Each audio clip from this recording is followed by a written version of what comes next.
अंधार दाटले होते, पिवळे दिवे लागले होते. हळूहळू पावसाचे थेंबही खालील कौलारू छतावर कोसळून वाजू लागले होते. नितेश खोलीत शिरला. आतमध्ये आपले सामान लावण्यात तो व्यस्त होता, पण त्याच क्षणी त्याला आतल्या आत विचित्र वाटू लागले. तसाच भास त्याला होऊ लागला जेव्हा त्याने चाफ्याच्या झाडाशेजारी भास अनुभवलेला होता.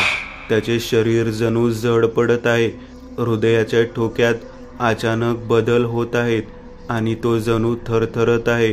तो झटक्यात मागे फिरला आणि दरवाजा शेजारी काहीतरी सरकले, काहीतरी काळे चमकणारे. कोण आहे तिथे म्हणत नितेश हळूहळू पुढे सरकला. त्याला अजूनही वाटत होते की दाराबाहेर नक्कीच कोणीतरी उभे असेल. जवळ जाताच त्याने वेग वाढवला व पटकन बाहेर डोकावून पाहू लागला. पाऊस वाजत होता, कोसळत होता, सरसर बरसत होता. त्याच्या त्या जोरदार आवाजाने संपूर्ण परिसर भरून गेला होता. वरून थंडगार हवा येऊन अंगाला झोंबत होती. नितेशचे डोळे विस्फारले. त्याने 2-3 वेळा आजूबाजूला पाहून खात्री केली की तिथे कोणीच नाही. शेवटी तो मागे फिरला, पण अचानक तो स्तब्ध झाला. मगापासून एक विचित्र कुबट वास तिथे दरवळत होता, पण आता ते जे काही होते एकदम समोर आले होते. एक वेळ शहारून नितेश मागे फिरला. अगदी दाराशेजारी खाली टाईल्सवर ते चिकट चिपचिप पिवळ्या प्रकाशात चमकणारे द्रव्य सांडलेले होते, जणू कोणाच्या तरी अंगावरून गळून पडलेले आहे. हे इथे कसे आले? हे काय आहे? नितेश विचार करत उभा होता. तेवढ्या समोरील भिंतीच्या झरोक्यातून पावसाचे थेंब वाऱ्याबरोबर त्याच्या तोंडावर येऊन पडले. कदाचित हे पाणी असेल, पण हा त्याला वास कसला? नितेश विचार करत होता. तोच खालून आवाज आला, नितेश, डब्बा घेऊन ये. रुद्र बोलावत होता आणि नितेशच्याही पोटात कावळे कोकलत होते. त्याने सुटकेसमधून डब्बा काढला आणि तेथून चालत तो सरळ समोरील हॉलमध्ये आला. रुद्र आधीच तेथे बसून त्याची वाट पाहत होता. काय झाले? तुझा रंग का उडाला? रुद्रने विचारताच कुठेतरी हरवलेला नितेश दचकला. नाही, काही नाही, तो बडबडला. मी कुठे काय विचारतोय? तुला म्हणतो तुझ्या चेहऱ्यावरील रंग का उडाला? म्हणजे कोणत्या विचारात शिरला आहेस? रुद्रने विचारले. ते इथे काहीतरी आहे. डब्बा उघडत तो म्हणाला. काहीतरी विचित्र. असे वाटते जसे ते सर्वत्र फिरत आहे, माझ्याकडे पाहत आहे. नितेश स्तब्ध होऊन बोलत होता. बरं, जेवण वाढ, रुद्र बोलला. दोघांनी जेवण सुरू केले. आतील अंगणात कौलावरून पाणी घळाघळा घसरत लवचणीला आपटत होते. ढग अधूनमधून जोरदार वाजत होते आणि विजांचा लखलखाट संपूर्ण परिसर उजळून काढत होता. अचानक हवेची गती पहिल्यापेक्षा अधिक पटीने वाढली. ते छताला बांधलेले पिवळे बल्ब त्या हवेमुळे जोरदार झोकांड्या खाऊ लागले आणि तेवढ्यातच थडथड आवाजाने दोघेही दचकले. आवाज समोरून येत होता. त्या दरवाजापासून. बंद दरवाजा अचानकपणे थरथरत होता. थडथड आवाज करत तो धडधडत होता. वाटत होते जणू कोणीतरी त्याला धरून हलवत आहे. नितेश श्वास रोखून त्या धडधडत्या दरवाजाकडे एकटक पाहत होता. त्या दरवाजाची प्रत्येक धडक नितेशच्या काळजाच्या वाढत्या ठोक्यांशी एकरूप होत होती. आणि आता अर्ध्या 1 मिनिटानंतर दरवाजाचे थरथरणे अधिकच वाढले होते. वरून तो आवाज काळजाचा ठोका चुकवत होता. अचानक हळूहळू हवा शांत झाली. दरवाजाचे थरथरणेही हळूहळू कमी होऊ लागले. झोके घेणारे बल्ब अचानक हालत जागचे स्थिर होण्याचा प्रयत्न करू लागले. नितेशने अडकून राहिलेला श्वास सोडला. सर्वच शांत झाले. आता पुढे काहीच होणार नाही ह्या विचाराने त्या दरवाजावर खिळून राहिलेली आपली नजर हळूहळू बाजूला काढली. तोच धाड आवाज करत दरवाजा आतमध्ये आपटला आणि बाहेर दाटून राहिलेला हवेचा झोत वेगात घरात शिरला आणि दिवेही त्याच क्षणी एकदम बंद झाले.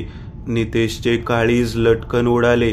रुद्र, त्याच्या तोंडून किंकाळीच फुटली. क्षणभर त्या अंधारात काहीतरी धावत गेल्याचा भास नितेशला झाला. थरथरत डायनिंग टेबलावरून रुद्रच्या दिशेने झेपावला. तोपर्यंत रुद्रने मोबाईल सुरू केले आणि त्या अंधारात थोडा प्रकाश वाट काढत पसरला. नितेश पूर्णपणे घामाघूम झाला होता आणि तो थरथरत रुद्रला चिकटून उभा होता. त्याच्या आपटणाऱ्या काळजाचा आवाज तो स्पष्टपणे ऐकू शकत होता आणि त्याचा श्वासोच्छ्वास कितीतरी पटीने वाढला होता. काही नाहीये इथे, घाबरू नकोस, नितेशकडे पाहत रुद्र म्हणाला. पण नितेश अद्यापही कोरड्या पडलेल्या घशात औंढा लोटत होता. कोणीच. तोच जोरदार हवेचा झोत आला आणि फुंकर मारावी तसे तो झोत दोघांवर आदळला. मोबाईलची फ्लॅश क्षणात बंद पडली. नितेश त्या गोष्टीने पायापासून ते डोक्यापर्यंत थरथरला. रुद्रने मोबाईल सुरू करण्याचा प्रयत्न केला होता, पण ते असे अचानक बंद पडले होते. हे तर 90-95च्या आसपास चार्जिंग होते, असे कसे लगेच उतरले? मोबाईल हातावर आपटत रुद्र म्हणाला. धाड खाड काहीतरी आदळ आपटण्याचे आवाज दोघांच्या कानावर आले आणि त्यांनी दचकून मागे पाहिले. आवाज वरून त्यांच्या खोलीमधून येत होते. काहीच वेळात सर्व काही एकदम शांत झाले. पावसानेही ओसरते घेतले आणि दिवे चर्र करत पेटले. ते अजूनही मागे पुढे हालत होते. रुद्रने पुढे जाऊन दरवाजा बंद केला. नितेश पूर्ण घामाने भिजलेला होता. एवढा काय घाबरतोस? रुद्रने त्याला विचारले. नितेशने काहीही न बोलता फक्त आपल्या तोंडावरील घाम पुसला. दोघेही तेथून चालत जिन्यापर्यंत आले तर जिन्याच्या पायथ्याशी त्यांना एक सुटकेस दिसली. ती रुद्रची होती. रुद्रने ती उचलून घेतली आणि दोघेही वरती आले. तो त्यांना दुसरा धक्का बसला. त्या गॅलरीत त्यांचे सामान कोणीतरी इतस्तत फेकलेले होते. रुद्र, हे कसे झाले? डोळे मोठाले करत नितेशने विचारले. ते नंतर विचार करू, आधी सर्व परत खोलीत व्यवस्थित ठेवावे लागेल, रुद्र म्हणाला. रुद्र, आज मी तुझ्या खोलीत झोपू काय? नितेशच्या शरीरावरील थरथराट अजूनही गेला नव्हता. लहान आहेस का? रुद्र म्हणाला. नितेश गडबडला व तेथून पुढे निघून गेला. त्याची सुटकेस, बॅग, कपडे खोलीबाहेर गॅलरीत पडलेली होती. त्याने ती गोळा केली. रुद्रने आपले सर्व साहित्य व्यवस्थित ठेवले. त्याचे लक्ष समोरील त्याच्या कामात उपयोगी पडणाऱ्या गोष्टींच्या पिशवीवर गेले. ती एक तेवढी जशीच्या तशी होती. ह्यात मंतरलेले पाणी, त्रिशूळ, विभूती अशा गोष्टी आहेत ज्या दुष्ट शक्तीला नकोशाच असतात, पण ती हात लावू शकली नाही. अजून काय करणार आहे ते पुढेच कळेल, रुद्र स्वतःशी म्हणाला व पलंगावर आडवा पडला. तेथील गार हवा त्याला हवीशी वाटत होती आणि त्याच्या पापण्या झाकल्या गेल्या. नितेश आपल्या खोलीत गुपचूप गोधडीत शिरून बसला होता. त्याला झोप लागत नव्हती. कधी खिडकी खडखडाट करत होती तर कधी हवा जोरदारपणे सळसळत होती. रातकिडेही भेसूर आवाजात मोठ्याने ओरडत होते. नितेशचे काळीज मात्र त्यामुळे दचकत होते. हे छोटे छोटे आवाज त्याला फार मोठाले वाटत होते. मध्येच हवा त्याच्या कानात वेगळीच शीळ वाजवून काहीतरी कुजबुजत होती. एकूणच तो तेथील संपूर्ण वातावरणाला संशयित नजरेने पाहत होता. जेमतेम काटा 12च्या आसपास जाऊन ठक्कन वाजला व घड्याळ एकदम अडकले. हवा त्याच क्षणी एकदम शांत झाली. रातकिडे ओरडणे एकदम थांबले. संपूर्ण वातावरण एखाद्या मोठ्या दडपणाखाली दाबले गेले. जणू काही एक वेळ सर्वच थांबले, शांत झाले, संपले. नितेश केव्हा तरी पलंगावर आडवा पडला होता. एखाद्या लहान मुलासारखे घाबरून त्याने पांघरून आपल्या तोंडावर झाकले होते. हळूहळू कर्कश आवाज करत खिडकीची कडी खाली पडून निसटली आणि इतकाही आवाज न करता खिडकीचे पाले लोटले गेले. धुके हळूच खिडकीतून आतमध्ये शिरले. खालील पाने तुडवल्या गेल्याचा आवाज आला आणि भिंतीवर काहीतरी काळपट चिकटले व हळूहळू वरती सरकू लागले. खिडकीतून येणाऱ्या पांढऱ्या धुक्याचे रूपांतर अचानक काळ्या धुरात झाले. ह्या सर्व गोष्टीविषयी बेसावध असणारा नितेश शांत पडलेला होता. तोच दरवाजा जोरजोरात धडाडला आणि नितेश एकदम दचकून जागा झाला. तो उठताच त्याच्या चेहऱ्यावरील भाव पलटले. दरवाजाच्या धडधडण्याने त्याचे हृदयाचे ठोके चुकू लागले. किंचित आवाज खिडकीच्या दिशेहूनही येत होता, म्हणून त्याने दचकून तिकडे नजर फेकली. खिडकीत काहीतरी सरकले. नितेशची हिंमत आता गळू लागली होती. नितेश, नितेश, दरवाजा उघड. बाहेरून रुद्रचा आवाज आला आणि नितेशच्या जीवात जीव आला. तो लगेच दरवाजाकडे धावला आणि क्षणात त्याने दरवाजा उघडला. पण पुढच्याच क्षणी त्याचे डोके सुन्न पडले. बाहेर फक्त हलके धुके आणि शांतपणे वावरणारी हवा होती. इथून पासून ते तिथपर्यंत सर्व आवार एकदम मोकळा होता. आता त्याच्या हृदयाची धडधड आणखीनच वाढली. कोरड्या पडलेल्या गळ्याने त्याने औंढा गिळला व ओठावरून जीभ फिरवली. त्याला आता खोलीत जाणेही जमत नव्हते किंवा तिथे राहणेही जमत नव्हते. रुद्र काही म्हणो, मी त्याच्याकडे जातो म्हणत तो रुद्रच्या खोलीजवळ घाईघाईत गेला व त्याने दरवाजा ठोठावला. तोच बल्ब सर करून एक वेळ चालू बंद झाले. नितेशच्या काळजात धस झाले. रुद्र, दरवाजा उघड लवकर. तो कापऱ्या आवाजात आजूबाजूला पाहत ओरडला. हसण्याचा आवाज समोरील भिंतीच्या बाजूहून आला आणि झरोक्याबरोबर काहीतरी फिरल्याचा भास झाला.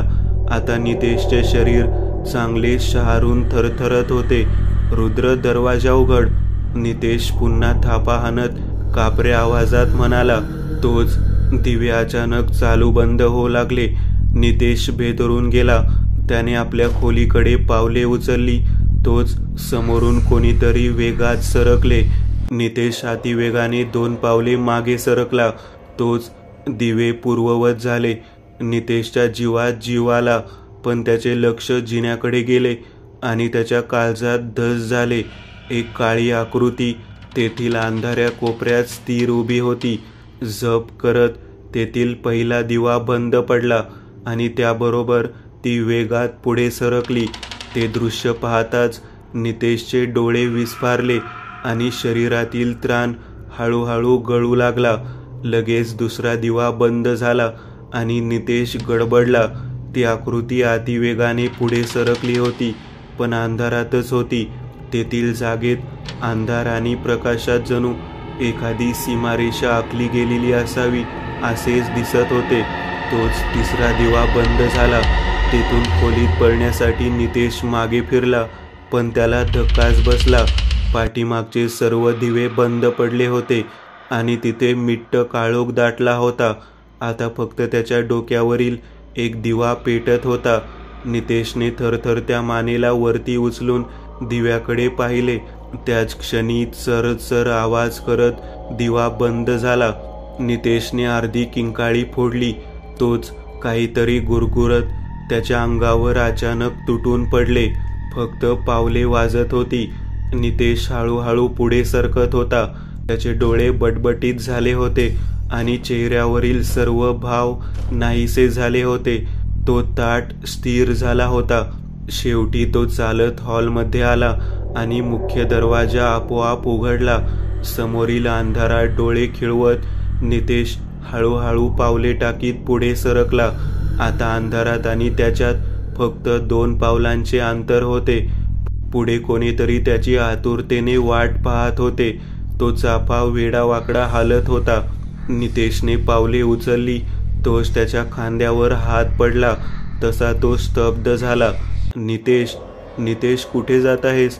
रुद्रने त्याच्या खांद्याला पकडून त्याला हलवत विचारले. पण नितेशचे शरीर ताठ होते. मान स्थिर होती.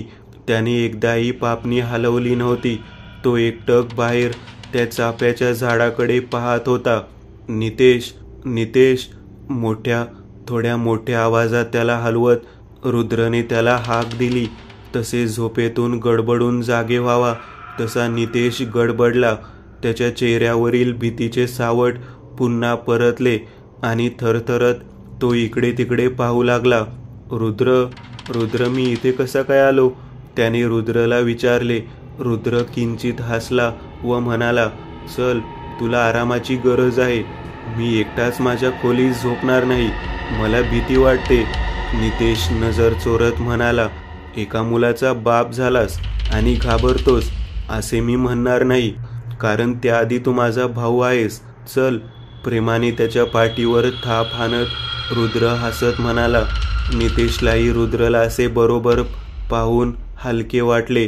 अरे, तो दरवाजा उघडाच राहिला बघ, म्हणत रुद्र मागे फिरला. त्याने दरवाजाला हात घातला आणि नजर रोखून अंधारात पाहिले. ते चाफ्याचे झाड जमिनीपर्यंत वाकट डोलत होते. त्याच्या फुलातून लाल रक्त थेंब थेंब करत खाली टपकत होते आणि पाने अंधारातही पूर्णपणे लाल भडक दिसत होते. रुद्रने धाडकन दरवाजा आपटला, पण हवा घोंगावत बाहेर पडली. कर्कश हलणाऱ्या पाळण्याला वळसा घालून ती वाळलेली पाने उडवत चाफ्याच्या झाडाकडे गेली. गळणाऱ्या रक्ताच्या थेंबाला स्पर्श करत ती पांढऱ्या, लाल व पिवळसर फुलावर आदळली. तिने घोंगावत वरती जाऊन त्या चाफ्याच्या झाडाकडे पाहिले. त्याच्या पानांवर हळूहळू लालसर रक्त चढू लागले. तोच त्याने आपले बटपटीत डोळे उघडून वाकडे तिकडे फिरवत घराकडे पाहिले. चाफा, रक्ताळलेला अभद्र चाफा, भयानक मी, रक्ताचा प्यासा, मऊ मांस मला आवडते, हाडे खायला बचा बचा,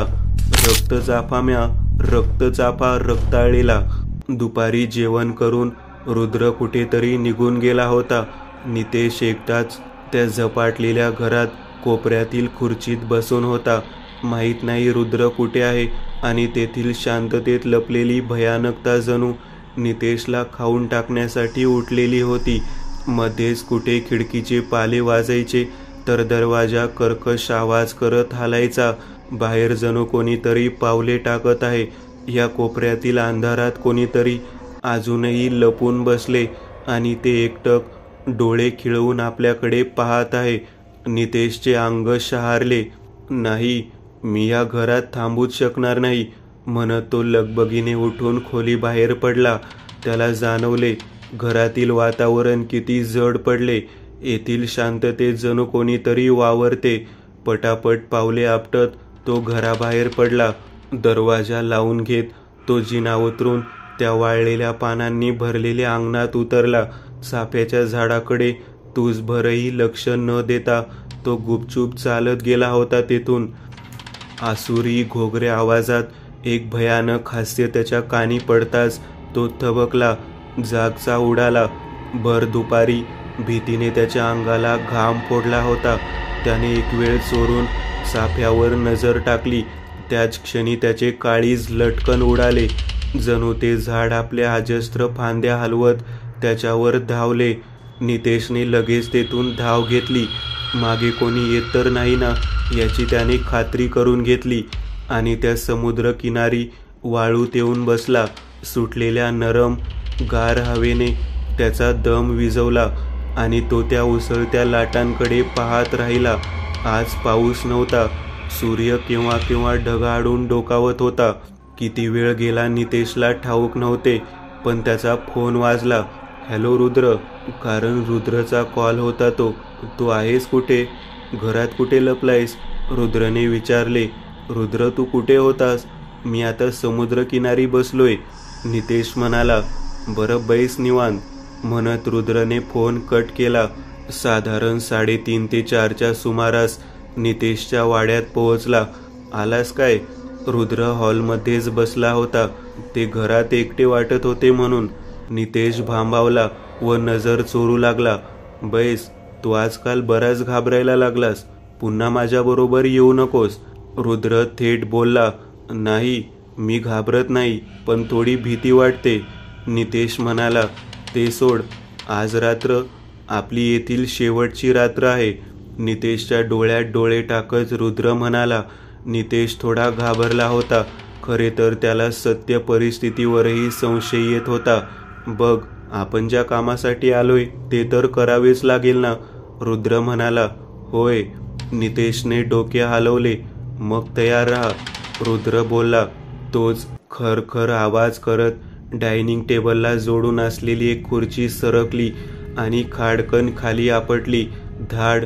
नितेशचे काळीज लटकन उडाले व तो विस्फारलेल्या डोळ्यांनी खुर्चीकडे पाहू लागला.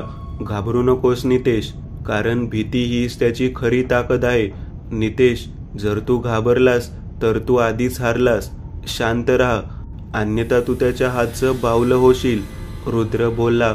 वारा थांबला होता तरी बल्ब मागे पुढे हालत होते. डायनिंग टेबलावरील भांडी, ग्लास थरथरत होते. नितेश पुरता भेदरला होता. वातावरण हळूहळू उग्र होत होते. थप. रुद्रने जोरात टेबलावर हात आपटला. त्याबरोबर वातावरण एकदम थंड पडले. नितेशही दचकला. चल, आपल्याला जेवण बनवावे लागेल. आपल्या बायका नाही तिथे, रुद्र हसत म्हणाला. साधारण 6-7च्या सुमारास त्यांनी जेवण उरकून घेतले. आधीच रुद्रने सर्व साहित्य हॉलमध्ये आणून ठेवलेले होते. त्यांनी डायनिंग टेबल उचलून बाजूला घेतला आणि खुर्च्याही तिथेच नेऊन ठेवल्या. हॉलच्या मधोमध त्यांनी विभूतीने रिंगण आखले. तिथे काही ठिकाणी त्यांनी जाड काळ्या मेणबत्त्या पेटत ठेवल्या. त्या रिंगणाच्या मधोमध त्यांनी पितळी हवनकुंड ठेवले. त्यात लाकडे टाकली. 2-3 निंबे कापून रुद्रने त्या हवनकुंडाच्या अवतीभोवती ठेवले व त्यांना कुंकू माखले. रिंगणात बैस, रुद्र नितेशला म्हणाला. नितेश समोरील रिंगणात बसला, पण त्याचा चेहरा चिंतेने आणि भीतीने आधीच फिका पडलेला होता. काय झाले, रुद्रने त्याला विचारले. हे कुदळ फावडी कशासाठी, नितेशने बाजूला ठेवलेल्या कुदळ फावडीकडे पाहत विचारले. अंधारात दडलेलं सत्य उकरून काढण्यासाठी. काही वेळाने तुला स्वतः समजेल, रुद्र बोलला व त्याने मंत्र उच्चार सुरू केले. नितेशच्या काळजात धडकी भरली. दरवाजा उघडाच होता आणि तेथून तो टकामका पाहणारा चाफा दिसत होता. तेथील वातावरणात काळोख अधिकच दाट झाला.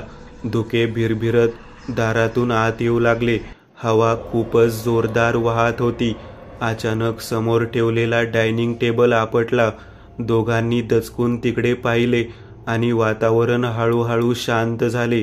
त्यावेळेत दिवे 2दा चालू बंद झाले. तिथे आता एकदम शांतता होती.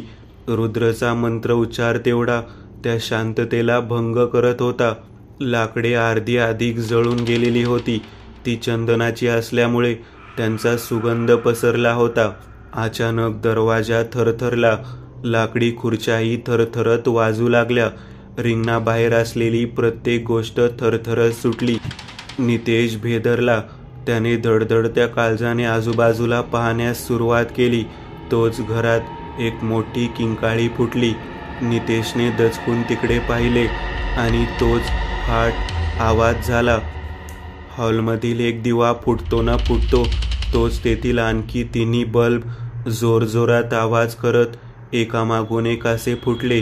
नितेशने घाबरून कानावर हात ठेवला. सर्व शांत झाले. नितेशने थरथरत सर्वत्र पाहिले. मेणबत्त्या अजूनही जळत होत्या. तेवढ्यात हवेची एक जोरदार झुळूक आली आणि एका क्षणात सर्व मेणबत्त्या विझल्या. सर्वत्र किट्ट काळोख पसरला, कारण यज्ञकुंडातील अग्नीही पेटून विझलेला होता. अंधारात भेसूर हसणे घुमले आणि त्यांच्या मागून पैंजण वाजले. नितेश भीतीने शहारला. त्याचे काळीज लटलट उडत होते. रुद्रने क्षणात यज्ञकुंडातील निखारे उचलून आवाजाच्या दिशेने भिरकावले. तसे काहीतरी हवेत झपकन फिरले आणि पावलांचा आवाज शांत झाला.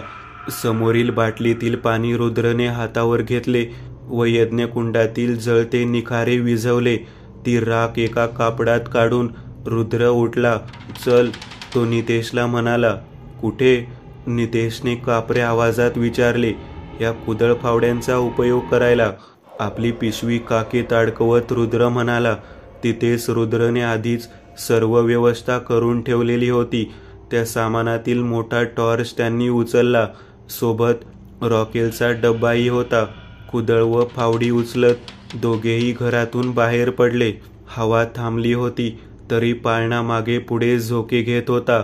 अंधार भयानक होता, पण तितकीच भयानक त्या अंधारातील शांतता होती. रुद्रने थेट त्या चाफ्याच्या झाडाच्या दिशेने पावले उचलली होती. नितेशची हिंमत होत नव्हती तिकडे जाण्याची. त्याचे हातपाय थरथरत होते. तरीही तो निमूटपणे रुद्र मागे चालला होता. त्याला जाणवले की घाम त्याच्या कपाळावरून गळत आहे. ते दोघेही चाफ्याच्या झाडाजवळ आले. साहजिकच चाफ्याच्या झाडाच्या आसपास त्याच्या फुलांचा सुगंध असतो, पण तिथे संपूर्ण दुर्गंध पसरलेली होती व त्याच्या फांद्यावर बसून राहिलेले कावळे टुनटुन उड्या मारत मोठ्याने कोकलत होते. रुद्रने झोळीतून रुद्राक्ष काढला व मंत्र उच्चारत त्याने तो हवेत सोडला. पुढच्याच क्षणी तो पिवळ्या प्रकाशाने तेजस्वीपणे चमकू लागला व वेगात हवेत तरंगत पुढे सरकला. त्या चाफ्याच्या काळ्या बुंध्याला वळसा घालून तो थोड्या पुढे जाऊन लाल भडक पडला. रुद्रने पुढे होऊन तो हवेतच पकडला आणि आपल्या पिशवीत ते राखेने भरलेले कापड बाहेर काढले व तेथील जागेत एक मोठे वर्तुळ आखले. त्याच्या आत एका बाजूला त्याने तो मोठा टॉर्च व आपली पिशवी ठेवली. नितेश! रुद्रने नितेशला हाक मारली. तसा आजूबाजूला थरथरत डोळे विस्फारून पाहणारा नितेश दचकला व त्याच्या तोंडून कापरा स्वर बाहेर पडला. काय? हा फक्त एक झाड नाही नितेश, हे त्या श्रापाचं मूळ आहे. आज रात्री याचा शेवट होणार किंवा मग आपला. रुद्र त्याच्याकडे पाहत म्हणाला व आपल्या हातात आवळून धरलेली कुदळ त्याने जोरात खाली आपटली. नितेशला काही समजत नव्हते की आपण काय करत आहोत, पण तोही रुद्रला साथ देत खणू लागला. जवळपास त्यांनी अर्धी अधिक एक चौरस खड्डा खणला. तोच वीज जोरदार कडाडली आणि कांठाळ्या बसवणारा ढगांचा कडकडाट झाला. रुद्र स्तब्ध झाला. नितेश फास्ट! ते पाशातून मुक्त झाले. रुद्र ओरडला. तसे दोघांनी वेगात हात चालवले. मगापासून एकदम शांत होऊन राहिलेली हवा जोरदारपणे घोंगावू लागली. चाफ्याची पाने सळसळू लागली. ढग वाजू लागले आणि विजा कडाडू लागल्या. टप! नितेशच्या गालावर कोमट थेंब पडला. त्याने गालावर हात घेतला व गालावर जे काही लागले होते ते त्याने पुसून समोर धरले आणि तो एकदम शहारला. हाताला रक्त लागले होते. त्याने दचकून वरती पाहिले.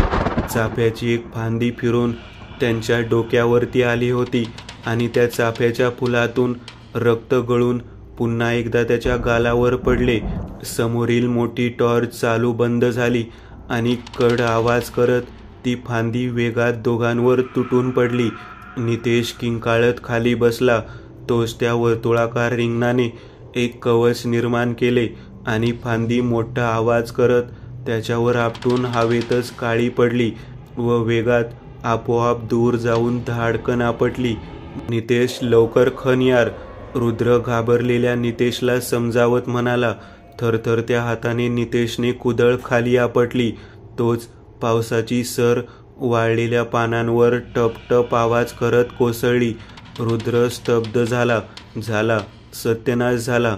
ज्याची भीती होती तेच घडले, रुद्र म्हणाला. तोच वातावरणात भेसूर हसण्याचा आवाज घुमला. दोघेही शहारले व वेगात आपले कामे करू लागले. राखेने आखलेला रिंगण हळूहळू धुतला जाऊ लागला आणि मातीचा चिखल होऊन तो पाण्याच्या लाटेबरोबर खड्ड्यात उतरू लागला. हळूहळू चाफ्याच्या पानांवर लाल रंग चढू लागला. खप! कुदळीचे टोक कसल्या तरी वेगळ्याच गोष्टीला लागले होते. नितेशने निरखून पाहिले आणि तो शहारला. रुद्र! कंकाल! नितेश जवळजवळ ओरडलाच. रुद्रने तो पाहिला आणि लगेच माती उकरून त्याने तो कंकाल उघडा पाडला. नितेशला काहीतरी विचित्र जाणवले आणि त्याने मागे फिरून पाहिले. ते चाफ्याचे झाड जणू जोरजोरात श्वासोच्छ्वास करत आहे असे हालत होते आणि पुढच्याच क्षणी त्याच्या प्रत्येक पानावर असंख्य डोळे फुटले व त्याच्या फुलांनी कांठाळ्या बसवणारी किंकाळी फोडली. झाड जणू हलले आणि त्याची फांदी लांब झाली. त्याने लगेच नितेशला विळखा घातला. नितेश ओरडला न ओरडला, तोच त्या झाडाने त्याला खड्ड्यातून फरफटत बाहेर काढून दूर भिरकावून दिले. तोपर्यंत रुद्रने समोरील रॉकेलचा डब्बा उचलून पूर्ण त्या खड्ड्यात रिकामा केला आणि पिशवीतून काडीपेटी काढून तो खर्र करत ओढू लागला. पण काडीपेटी भिजल्यामुळे पेटत नव्हती. किन्नरी भेसूर हसण्याच्या आवाजाने रुद्रने दचकून समोर पाहिले. टॉर्चचा उजेड अजूनही पडत होता व त्यात ते अकराळ विक्राळ झाड एखाद्या माणसासारखे फांद्या हलवत उसासे टाकीत होते. त्याचे बटबटीत असंख्य डोळे रुद्रवर खिळलेले होते आणि त्या झाडावर बसलेली होती ती मिश्किल क्रूर हास्याने. ती आपल्या लाल भडक डोळ्याने रुद्रकडे पाहत होती. ती पुन्हा भेसूरपणे हसली. रुद्रने हळूच हात खिशाकडे नेला. तोच सपकन फांदी येऊन त्याच्यावर आदळली आणि रुद्र दूर जाऊन पडला. त्याला जबरदस्त मार लागला आणि तितक्याच तीव्र वेदनाही शरीरभर ठणकू लागल्या. झाड हळूहळू आपल्या फांद्या लांब करू लागले. रुद्रला काय करावे काही सुचत नव्हते. ते तर बरे झाले होते की पाऊस केव्हाच थांबला होता, नाहीतर रॉकेल पाण्याबरोबर चांगले धुतले गेले असते. रुद्रने त्या फांदीकडे पाहून कसे तरी उठून तेथून पळ काढला. ती चाफ्याची फुले चांगली ओरडत होती व ते पानांवर लटकलेले डोळे त्याची गंमत पाहत होते. अचानक रुद्रने खिशातून लायटर काढले आणि तो ती पेटवत वेगात खड्ड्याकडे धावला. तोच त्या झाडाच्या फांदीने त्याला पकडून हवेत उचलले आणि त्या खड्ड्यापासून दूर नेऊन जोरात जमिनीवर आदळले.